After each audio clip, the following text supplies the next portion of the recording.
So magandang araw Kabole. So video na ito, pag-uusapan natin ngayon ang pinakamalaki, dumadagundong po ngayon na talking points of entire Philippine basketball landscape. And of course, I'm talking about Kevin Kiambao, Kabole. So hindi pa nakasubscribe, pakipindot naman po yung subscription button. Pero before tayo pumunta doon, Kabola, ito muna yung mga pag-uusapan natin. Dito muna po tayo, Kabole, sa mga comments. Tignan muna natin po ito, no?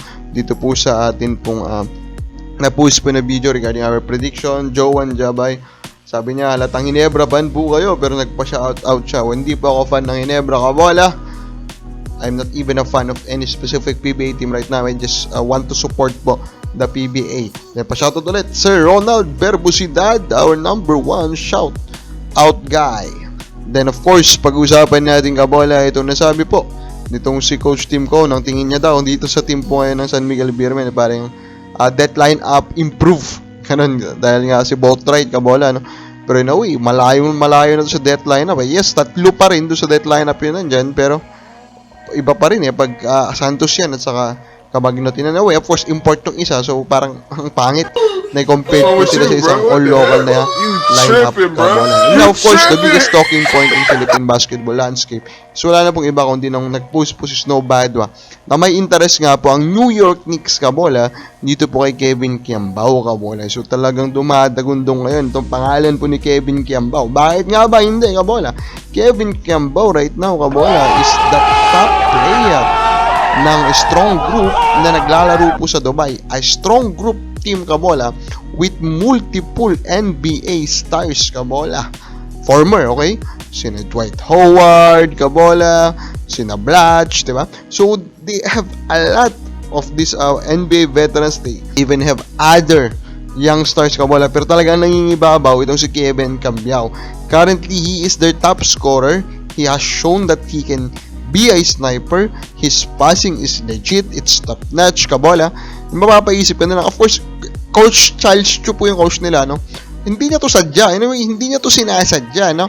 Na ma-emphasize si Kevin Kiambao. In reality, diba? Ito talaga yung naging resulta, Kabola. Dahil nga sobrang galing nitong si Kevin Kiambao, diba? Kasi walang mapapala si Coach Charles, Kung i-emphasize niya, Kabola, o i-highlight niya itong si Kevin, hindi naman niya to player, Diba? Taga Lasal to, Kabola, Taga St. Benilde, Kabola, diba?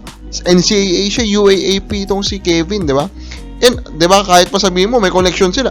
Pag itong pag-emphasize sa kay Kevin, diba, nagkakaroon siya ng madaming offer. Isa na nga dyan dito, yung offer nga daw po ng New York Knicks na madami. Ang hindi agad naniwala, Kabola, tulad nga nitong isang si Coach Charles Chu mismo, no? Nag-post siya na wala nga daw po namamagitan daw currently sa Kevin Kiambao sa Knicks, Kabola. Pero, diba, maybe wala pa talagang literal na usapan kaya ito yung napapost ni Coach Charles, diba? Pero it doesn't mean na hindi talaga totoo yung interest ng New York. And now, it's proven na totoo po yung interest ng New York Knicks kasi nireport na po ng Manila Bulletin na yung pong PR manager ng team na si Miguel Rocha, Kabola, siya po ang nagsabi na totoo, Kabola, may interest daw ang New York Knicks na gawin siya or maging part po ng Summer League team nila, so si Kevin Kiambao na mapapatarong ka. So it means, Kabola, na pwede siyang makuha po siya sa regular 5v5 na team. Yes, kasi po, Kabola, si Kevin Kiambao is basically undrafted na po siya sa NBA. Yes, hindi niya kailangan pong mag-announce, di ba? Na siya po ay maging parte ng NBA draft. Kasi of course, he is an international player, di ba?